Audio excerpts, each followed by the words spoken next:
morning, sir. Yes, please come in. Very good morning, very good morning. Please give me the code. Code. Please have your seat. Thank you, sir. आपने अपना code देख लिया? Yes, sir. क्या है आपका code? 1930. 1930 1930 आपका code है। इस 1930 की सहायता से आप बोर्ड को अपना छोटा सा परिचय दें। जैसे 1930 कोड का मतलब हो गया कि ये आपकी पहचान, आइडेंटिटी यही है। आपका जो भी नाम है वो अभी के लिए वो आपकी आइडेंटिटी नहीं है। आपकी आइडेंटिटी कि आप मिस 1930 है। तो अब आप अपना इंट्रोडक्शन बोर्ड को दीजिए। सर, मैंने अपना ग्रेजुएशन 2017 में सिविल इंजीनियरिंग में कंप्लीट किया है और उसके बाद से मैं सिविल सर्विसेज की तैयारी कर रही हूँ और ये मेरा फर्स्ट इंटरव्यू है। इसके पहले मेरा मेंस में। अच्छा, तो आप 2017 में आपने सिविल इंजीनियरिंग करा है, उसके बाद से आप सिविल सर्विसेज की तैयारी कर रहे हैं। Yes sir. तो काफ़ी आपको लग नहीं रहा कि कुछ ज़्यादा समय आपने दे दिया? सिविल इंजीनियरिंग जैसे एक्सपर्टीज़ के फील्ड में अगर आप जाती तो कुछ ज़्यादा कहीं अच्छे तरीके से सोसाइटी को सर्व कर सकती थी। आपने अपने 6 साल बर्बाद कर दिए। 2023 में आप इंटरव्यू देने आ रही हैं, जबकि 17 में आपने सिविल इंजीनियरिंग कंप्लीट करने के बाद कहीं एज ए इंजीनियर वर्क करती, कंस्ट्रक्शन बनाते हुए, तो कहीं ज़्यादा कंट्रीब्यूट करती सोसाइटी को। यस सर, लेकिन मेरा जो इंटरेस्ट था वो सिविल सर्विसेज की तरफ से था। कुछ रीजंस थे कि मैं एग्ज़ाम में अच्छा नहीं परफॉर्मेंस कर पा रही थी, लेकिन मेरा जो इंटरेस्ट था वो सिविल सर्विसेज की तरफ था, तो इसलिए मैं इसी में कर। तो जब आपका इंटरेस्ट सिविल सर्विसेज की तरफ था, तो सिविल सर्विसेज में तो मेनली ह्यूमैनिटीज बैकग्राउंड का ही सिलेबस में भर रहता है। साइंस बैकग्राउंड वाले तो बहुत कम आते हैं। तो फिर आपने इंजीनियरिंग को ही क्यों चुना? आप नॉर्मल ग्रेजुएशन कर सकती थी। सर, इंजीनियरिंग करने के बाद जो एक माइंडसेट डेवलप होता है और आपके पास एक जॉब अपॉर्चुनिटी होती है बैकअप के लिए, वो मुझे लगता है कि वो ज़्यादा बेहतर ऑप्शन था मेरे लिए।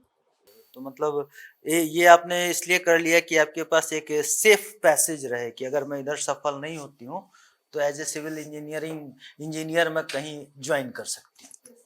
जैसे सिविल इंजीनियरिंग किया है आपने, तो आप बता सकते हैं कि बिल्डिंग के कंस्ट्रक्शन के लिए सबसे इम्पोर्टेंट चीज़ क्या होती है? सर, बिल्डिंग के कंस्ट्रक्शन के लिए सबसे इम्पॉर्टेंट चीज़ जो इसका फाउंडेशन होता है। फाउंडेशन बहुत अच्छी होनी चाहिए तो बिल्डिंग का निर्माण भी अच्छा होगा। फाउंडेशन अच्छा होता है। अभी मैंने कहीं पढ़ा था कि स्लैग जो होता है उसका यूज किया जा रहा है रोड कंस्ट्रक्शन में। क्या है ये? सर, ये सॉलिड एक टाइप का सॉलिड वेस्ट है जिसका यूज़ रोड कंस्ट्रक्शन में किया जा रहा है। अच्छा, अभी कहाँ कहाँ कहाँ बना है भारत में? सर, अभी मैं रिकॉल नहीं कर पा रही। Sir thank you. Garima ji नमस्कार। Yes sir. आपके नाम का शाब्दिक अर्थ हमें बताइएगा। सर, गौरव सम्मान। गौरव और सम्मान, यस सर। आप सम्मान की प्रतीक है वास्तव में। बहुत अच्छा आपने कहा है। अच्छा ये बताइएगा कि गंगा रिवर उत्तर प्रदेश में इसका सांस्कृतिक और सांस्कृतिक और धार्मिक क्या महत्व रखती है गंगा प्रदेश के लिए, उत्तर प्रदेश के लिए? सर, जो गंगा है एक बहुत बड़ी रिवर है जो उत्तर प्रदेश में एक उपजाऊ मैदान का निर्माण करती है और सांस्कृतिक में इसकी एक पूजा की जाती है। और प्रयागराज संगम में इसके संगम पे एक मतलब मेला लगता है, कुंभ, जिसका सांस्कृतिक बहुत महत्व है और यूनेस्को वर्ल्ड हेरिटेज में इसको स्थान दिया गया है। कभी आपने जाकर के पूजा की है गंगा किनारे? सर, इलाहाबाद गए हैं लेकिन उस टाइम के दौरान नहीं गए हैं कि कुंभ लगाओ, वैसे गए हैं सर। चलिए, आपकी बैकग्राउंड रही है साइंस की, जैसा कि आप सिविल इंजीनियरिंग आपने किया है। Yes sir. Science and technology बहुत ज़्यादा फैसिनेटिंग है, बहुत ज़्यादा ल्योर करता है, बहुत ज़्यादा अट्रैक्ट करता है, आकर्षित करता है लोगों को। साइंस क्या टेक्नोलॉजी से अलग है या साइंस एंड टेक्नोलॉजी एक ही टर्म जाने जाते हैं? सर, टेक्नोलॉजी है वो साइंस का एडवांस वर्जन है। एक एग्जांपल दीजिएगा हमको कि टेक्नोलॉजी का एडवांस वर्जन है तो ये? सर, जैसे कि साइंस है कि ह्यूमिडिटी की बात करते हैं, लेकिन अगर हम एआई का टूल्स का यूज़ करते हैं तो हम आसानी से मेज़र करते हैं कि एटमॉस्फेयर में ह्यूमिडिटी कितनी है। ये रोबोटिक्स का क्या चलन चला है? क्या कहता है रोबोटिक्स? क्या समझता है आम व्यक्ति को, उसकी क्या भाषा समझ आती है? रोबोटिक्स की? सर ये जो कंप्यूटर की भाषा ये समझता है, एल्गोरिदम पे वर्क करता है। अच्छा, यस। इसके अलावा कुछ और कहना चाहेंगे? बहुत संक्षिप्त में जवाब दे रही हैं आप। सर ये रोबोट जो है वो मानव के वर्क को इजी करता है। अच्छा, इजी करता है यस सर। ये मशीनीकरण के द्वारा। यस तो फिर ये ड्रोन का क्या इस्तेमाल है? Sorry sir. ड्रोन का क्या इस्तेमाल है? बहुत ज़्यादा चलन में है ये भी। यस सर, जैसे कुछ जगह पे हम रोबोट का सिंपल से यूज़ नहीं कर सकते हैं, जैसे कि हालिया में देखा गया कि दवाओं पहुंचाने में सरकार ने रोबोट का यूज़ किया पैंडेमिक के टाइम में, और बहुत सेंसिटिव एरिया पे निगरानी करने के लिए भी निगरानी करने के लिए बोला यस गया। सर, उत्तर ड्रोन का प्रदेश की इस्तेमाल। राजनीति में, यस अर्थव्यवस्था में आपका क्या समझ है, उसको जरा आप 2 सेंटेंस में हमको बताइएगा। उत्तर प्रदेश की अर्थव्यवस्था के बारे में आपकी क्या समझ है? सर, उत्तर प्रदेश की जो अर्थव्यवस्था है वो कृषि और उससे संबंधित उद्योग पर आधारित है। थैंक यू, शुक्रिया जी। ओके, तो गरिमा जी आप आजमगढ़ से हैं, राइट? तो आजमगढ़ का ओडीओपी योजना के तहत कौन सा प्रोडक्ट है? काली मिट्टी के बर्तन। तो ऐसा क्या खास है आजमगढ़ में कि काली मिट्टी के बर्तन वहाँ की विशेषता मानी गई? सर, वहाँ पे काली मिट्टी के जो बर्तन बनाए जाते हैं उसकी अलग एक पहचान है, और उसमें जो शाइनिंग आती है बर्तन में, वो अलग जगहों से उसको अलग करता है। क्या कारण है ऐसा कि वो जो शाइन है वो पर्टिकुलरली आजमगढ़ वाले क्षेत्र में ही आती है? सर, वहाँ का जो है वो कल्चरल एक तरह से है, इस वजह से उसको। ओके, चलिए, एक इंजीनियर होने के नाते आपने जो अभी तक शिक्षा प्राप्त की है उसको आप अपनी प्रशासनिक सेवा में या प्रशासन का हिस्सा बनाते हुए कैसे उसका सदुपयोग कर सकती हैं? सर, जो मेरा बैकग्राउंड रहा है सिविल इंजीनियरिंग, उसका यूज़ मैं कर सकती हूँ, जैसे हाईवे और कंस्ट्रक्शन, और बेहतर डिसीजन मेकिंग में कर सकते हैं। और कुछ? और सर, इन्वायरमेंटल प्रोटेक्शन में बेहतर कंट्रीब्यूट कर सकते हैं।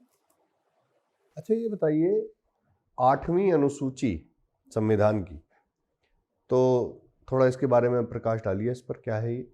ये भाषा से संबंधित है, जो संविधान में 8वीं अनुसूची के अंतर्गत 22 भाषाओं को रखा गया है।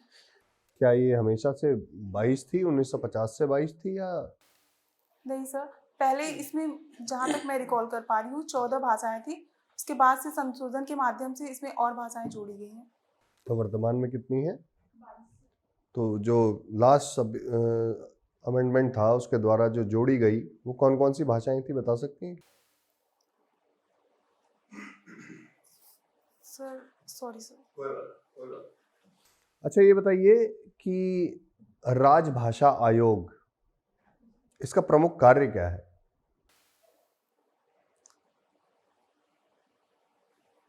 Sorry sir. हमारी राजभाषा क्या है? हिंदी है। तो राजभाषा आयोग का काम क्या होगा, सोचिए आप। सर, हिंदी के मतलब हिंदी को बढ़ावा देना। यू नो द आंसर, है ना? चलिए, अच्छा, एक बात बताइए कि प्रत्येक वर्ष भारतीय संसद के कितने सत्र होना अनिवार्य है? सर, 2 सत्र। ऐसा कहीं लिखा हुआ मिलता है आपको? कोई नियम है ऐसा? सर, ऐसा नहीं लिखा है, लेकिन ये लिखा है कि जो सत्र है वो 6 वर्ष के अंतर्गत किए जाने चाहिए। 6 वर्ष के अरे सॉरी, 6 महीने, सॉरी सर। ओके, अच्छा, आपने जो आरक्षण है आज रोजगार में, अनुच्छेद 16 के अंतर्गत हम देखते हैं कई प्रकार के हमें अलग अलग समुदायों के लिए हमने आरक्षण सुनिश्चित किए हैं। तो जो वर्तमान में आरक्षण की नीति है सरकार की, उसको आप वर्तमान स्वरूप में ही कंटिन्यू करना चाहेंगी या ये चाहेंगी कि उसके अंदर कोई संशोधन किया जाए? सर, जो वर्तमान की नीति है वो वर्तमान की आवश्यकताओं के अनुसार है। अगर इन फ्यूचर इसमें सुधार होता है लोगों की सामाजिक और आर्थिक स्थिति में, तो इसमें संशोधन करना आवश्यक है। तो ये नीति तो वही है जो 1950 में या 1947 के बाद हमारे संविधान निर्माताओं के समय पर जो लागू हुई, वही आज तक है।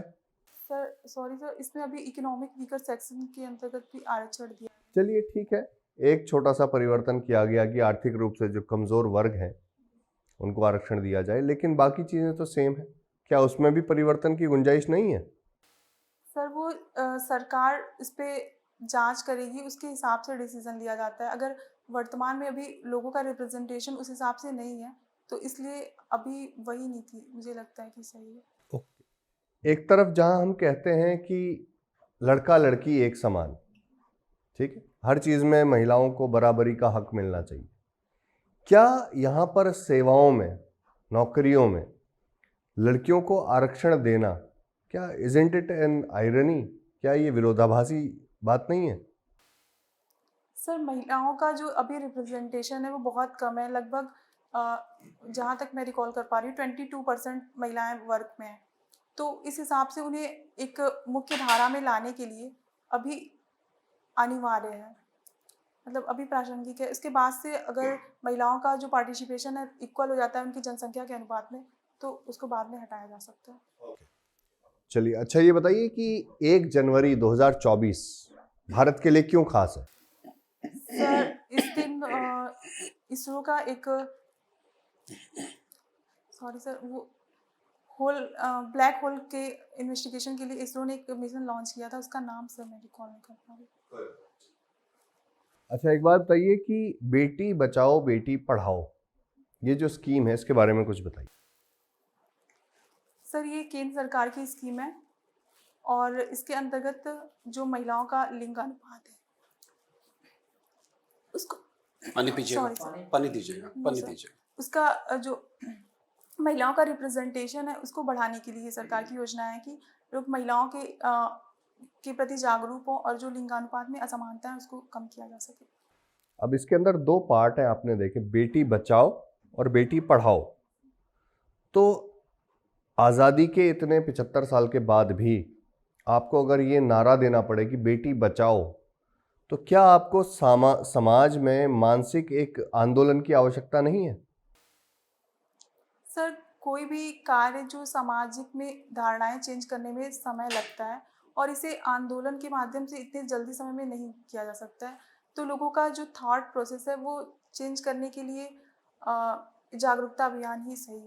तो इसके लिए क्या उपाय सुझाएंगे आप? तो सर इसके लिए जैसे सरकार जो इनिशिएटिव ले रही है, बेटी बचाओ बेटी पढ़ाओ, इसके साथ साथ जो महिलाओं को आरक्षण दिया जा रहा है और शिक्षा में महिलाओं को प्रमोट किया जा रहा है, तो ये सरकार के सकारात्मक कदम। नहीं, सरकार के कदम तो ठीक है, मैं कह रहा हूँ कि as a citizen of India आप क्या सुझाव देंगे कि भाई ये काम भी होने चाहिए? कुछ आउट ऑफ द बॉक्स आप सजेशन दीजिए मुझे कि जो लगे कि हाँ भाई आप कुछ नया करेंगी। सर जो महिलाओं के लिए सरकार की जो योजना है उसी को ही मैं कहूँगी कि बहुत अच्छे तरीके से क्रियान्वयन हो कि जिसका परिणाम अच्छे हों। Garima, Azamgarh one district one product के तहत यहाँ से कुछ लिया गया है? काली मिट्टी के बर्तन और सिल्क साड़ी, बनारस सिल्क साड़ी जो मुबारकपुर में बनाई। अच्छा, बनारसी सिल्क साड़ी। तो आजमगढ़ की सिल्क साड़ी में और बनारसी सिल्क साड़ी में क्या अंतर है?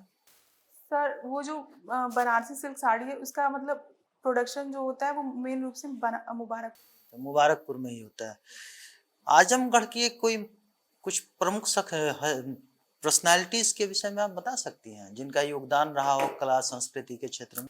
सर महापंडित राहुल सांकृत्यायन जिनका साहित्य के क्षेत्र में बहुत अहम योगदान था।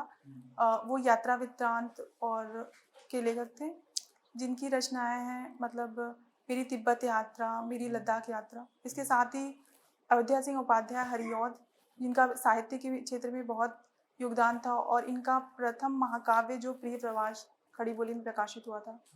और कैफी आजमी जिनका फिल्म जगत में काफ़ी अहम योगदान था फिल्म राइटिंग में।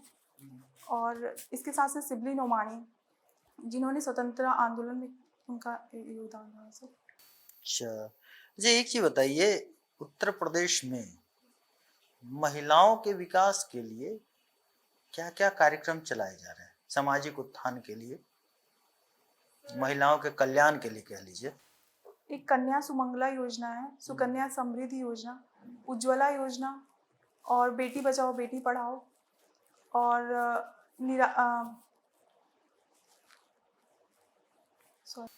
अच्छा, मुख्यमंत्री बाल सेवा योजना क्या है? मतलब क्या है वो? बच्चों के विकास के लिए है तो मतलब क्या उसमें कुछ होंगे ना, नॉर्म्स होंगे ना, योजनाओं में कुछ नॉर्म्स होते हैं। अच्छा, अभी प्रधानमंत्री ने जनमन योजना लॉन्च किया, प्रधानमंत्री जनमन योजना, कुछ जानते हैं इसके विषय में? नहीं पता है। अच्छा, आपका कोड क्या है? यह जो 1930 है किसका हेल्पलाइन नंबर है? उत्तर प्रदेश सरकार में किस विभाग का हेल्पलाइन नंबर?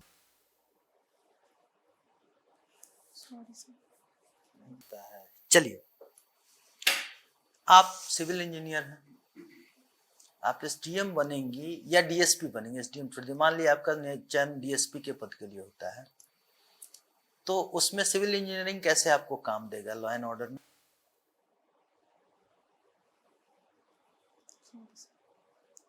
सोचिए, किस प्रकार से यूज करेंगे अपनी इस डिग्री को?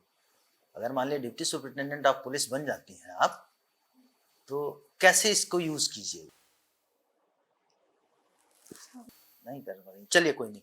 आपकी पर्सनालिटी का के 3 पॉजिटिव एस्पेक्ट और 3 नेगेटिव एस्पेक्ट बता दीजिए। सर, मेरे अंदर पैसेंस है और मैं बहुत ऑप्टिमिस्टिक हूँ, और इसके साथ ही मैं कोई काम कहता तो मैं इसको बहुत डायरेक्ट, मतलब बहुत डेडिकेटेड होकर के, मतलब ऑप्टिमिस्टिक, डेडिकेटेड एंड डिसिप्लिन, ये 3 चीजें। ये तो पॉजिटिव हो गए। नेगेटिव? सर, मैं बहुत भावुक हो जाती हूँ कभी कभी, ओवर इमोशनल। और इसके साथ ही सर मैं कभी कभी काम करने में मतलब अपना ख्याल भी नहीं रख पाती हूँ, मुझे लगता है। मतलब वर्कोहलिक टाइप के आप हैं, तो ओवर इमोशनल, वर्कोहलिक, 2 ही। तीसरा सॉरी सर, अभी रिकॉल नहीं बता। अच्छा, आपके फेवरेट मूवी देखती हैं आप? मूवी नहीं देखती? सीरियल्स,